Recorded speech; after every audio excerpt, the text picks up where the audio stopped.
নমস্কার, আমি চিত্তরঞ্জন দাস। আমাদের আলিপুরদুয়ার আত্মনির্ভর প্রকল্পের যে ক্লাস্টার চলছে সেই ক্লাস্টারের জেলা কোঅর্ডিনেটর। আমি এই মুহূর্তে উপস্থিত হয়েছি কোচবিহার জেলার খোলটা গ্রাম পঞ্চায়েতের অন্তর্গত কুমটিরঘাট গ্রামে।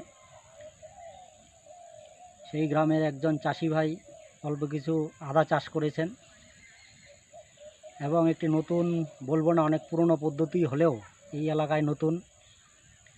তো তার কাছ থেকে আমরা জানব সেই আদা চাষটি কিভাবে করতে হয়। আসুন তাকে আমরা পরিচয় করে দিচ্ছি।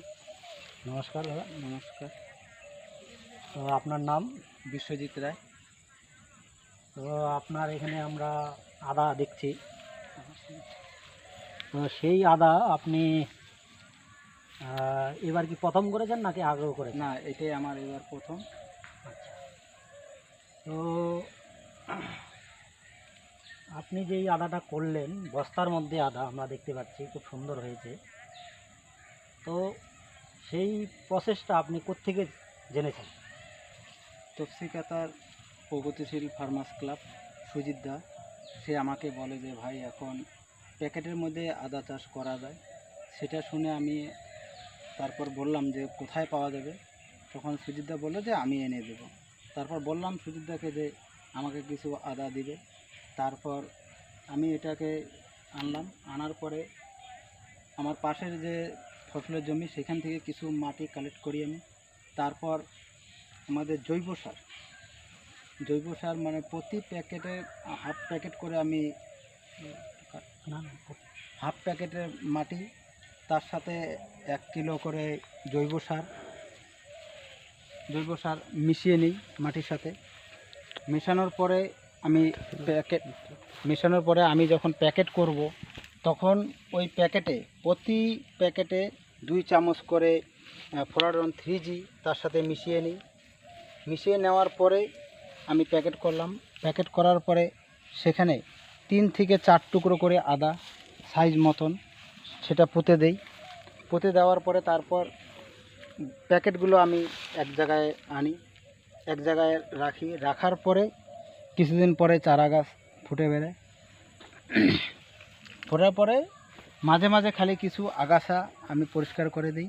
তারপর এই যে দেখতে পাচ্ছেন আদা গাছগুলো, এখন আর আমার এখানে কোনো কাজ নেই।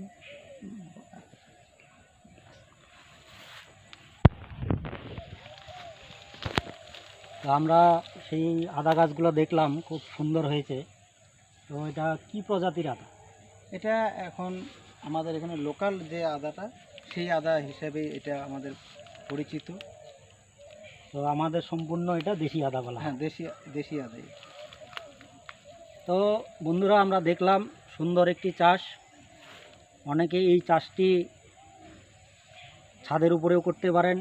অল্প একটু জায়গা, যেই জায়গাগুলো আমাদের বাড়ির আনাচে কানাচে পড়ে থাকে, আমরা যদি চেষ্টা করি তো আমরা প্রথমে অল্প কিছু নিয়ে আমরা চাষটা শুরু করলে পরবর্তীতে বছরে আমরা সেই বীজ পেয়ে যাব এবং সেখান থেকে আমরা অনেক আদা আমরা পেতে পারি। এবং যার বাজার মূল্য 150 টাকার থেকে পাইকারি বাজার শুরু হয় এবং 200 টাকা পর্যন্ত লোকাল বাজারে তা বিক্রি হয়।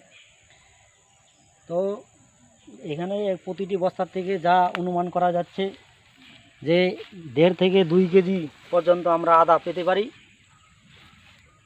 তো আমার এই ভিডিওটি আপনাদের যদি ভালো লেগে থাকে তাহলে আমাদের এই চ্যানেল আপনারা সাবস্ক্রাইব করবেন। এছাড়াও আপনারা অন্যান্য কৃষিকাজ এবং অন্যান্য ম্যানুফ্যাকচারিং, সেলস ইত্যাদির ভিতরে আমরা ভিডিও করব, সেগুলো আমার চ্যানেলে থাকবে। তো আপনারা অবশ্যই আমার চ্যানেলটি সাবস্ক্রাইব করুন এবং পরবর্তী ভিডিওটি সবার আগে দেখার জন্য আপনাদের অনুরোধ রইল। নমস্কার।